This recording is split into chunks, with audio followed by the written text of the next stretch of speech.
യഥാർത്ഥത്തിൽ നബി സല്ലല്ലാഹു അലൈഹി വസല്ലം തങ്ങൾ പറഞ്ഞു, യാത്ര പോകുന്നത് ഒരു സംഘമായിട്ടായിരിക്കണം. എന്താ സംഘം കൊണ്ടുള്ള ഉദ്ദേശം? മൂന്ന് പേര് കൂടി അവർ സംഘമാവും. മൂന്ന് പേര് മതി ഒരു സംഘത്തിൽ, അതാണ് ഒരു സംഘം എന്ന് പറയുന്നത്. അപ്പൊ യാത്ര പോകുമ്പോൾ മിനിമം ഒരു മൂന്ന് പേര്, ഖൈറായ യാത്രക്ക് ഒരു മൂന്ന് പേര്. ഇതാ കുന്തും സലാസും, നിങ്ങൾ മൂന്ന് പേര് ഒരുമിച്ച് കൂടിയാൽ നബി സല്ലല്ലാഹു അലൈഹി വസല്ലം തങ്ങൾ പറയുന്നു, ഫി സഫരി, ഒരു യാത്ര ഉദ്ദേശിച്ച് നിങ്ങൾ മൂന്ന് പേര് ഒരുമിച്ച് കൂടിയാൽ ഫഅമിറു ഒരാളെ നിങ്ങൾ അമീറാക്കുക.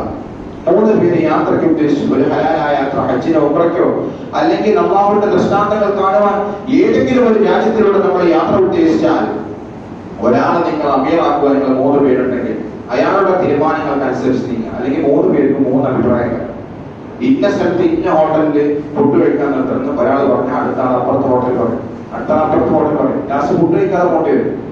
അതുകൊണ്ട് അമീറായിട്ട് ഒരാളെ നിശ്ചയിച്ചാൽ അയാൾ തീരുമാനിക്കുന്ന പോലെ യാത്ര പോയി പരിചയമുള്ള കാരണവന്മാരായ ആൾക്കാരെ, അതല്ലെങ്കിൽ നല്ല എക്സ്പീരിയൻസ് ഉള്ള ആളുകളൊക്കെ അമീറന്മാരായിട്ട് നിങ്ങൾ നിശ്ചയിക്കുക. യാത്രയ്ക്ക് പോകേണ്ട മര്യാദകളിൽ ഒന്നാണ്.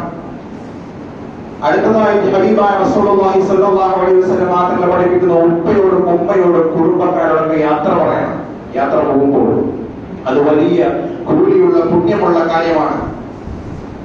ഹബീബായ റസൂലുള്ളാഹി സ്വല്ലല്ലാഹു അലൈഹി വസല്ലം തങ്ങൾ അടുത്തതായി പഠിപ്പിച്ചത്, യാത്രയ്ക്ക് പോകുന്നതിന് മുമ്പ് യാത്രയുടെ 2 റക്അത്ത് സുന്നത്ത് നമസ്കാരം. അത് എത്ര ചെറിയ യാത്രയാണെങ്കിലും വളരെ കുറഞ്ഞ ദൂരം ഒരു ആവശ്യത്തിന് വേണ്ടി പോവുകയാണ്, യാത്ര ചെയ്യണം. അതിന് യാത്രയോട് 2 റക്അത്ത് സുന്നത്ത് നമസ്കരിക്കുക വളരെ കൂടിയുള്ള കാര്യമാണ്. വീട്ടിൽ നിന്ന് ഇറങ്ങുമ്പോൾ ഇടത് കാല് വെച്ചുകൊണ്ട് ബിസ്മില്ലാഹി തവക്കൽതു അലല്ലാഹ് വലാ ഹൗല വലാ ഖുവത ഇല്ലാ ബില്ലാഹിൽ അലിയിൽ അദീം എന്ന് പറഞ്ഞുകൊണ്ട് ഇറങ്ങണം. വീട്ടിലേക്ക് കയറുമ്പോഴാണ് വലത് കാല് പ്രവേശിക്കേണ്ടത്, ഇറങ്ങുമ്പോൾ ഇടത് കാലാണ് പ്രവേശിക്കുക. ഇടത് കാല് പ്രവേശിച്ച്